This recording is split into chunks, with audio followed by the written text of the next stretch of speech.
اردو کے حروف تہجی کی دو اقسام ہیں۔ پہلی قسم نقطہ والے حروف جیسے کہ شین، چے، جیم، زوئے، ضاد، قاف، فے، غین، سے، تے، بے وغیرہ۔ دوسری قسم بنا نقطے والے حروف جیسے کہ ہے، آئین، توئے، سین، رے، صاد، واو، کاف، لام، میم، دال وغیرہ۔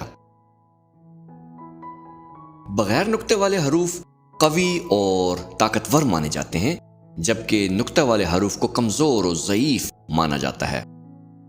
اب آپ غور فرمائیں، سسرال، سسر، ساس، سالہ، سالی، ان میں سے کسی بھی لفظ میں کوئی نقطے والا حرف نہیں ہے۔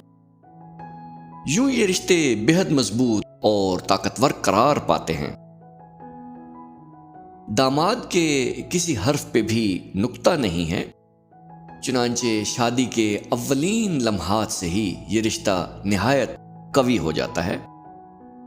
آپ داماد اور ساس کی طاقت کا اندازہ اس بات سے لگائیں کہ ان کو جدھر سے بھی پڑھیں یہ داماد اور ساس ہی رہیں گے، یعنی دونوں کو سیدھا تو سیدھا ہے ہی، مگر دونوں کو الٹا کر بھی پڑھیں تو سیدھا ہی ہوتا ہے۔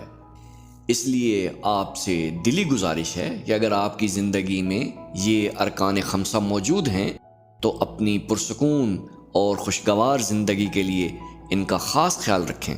شکریہ۔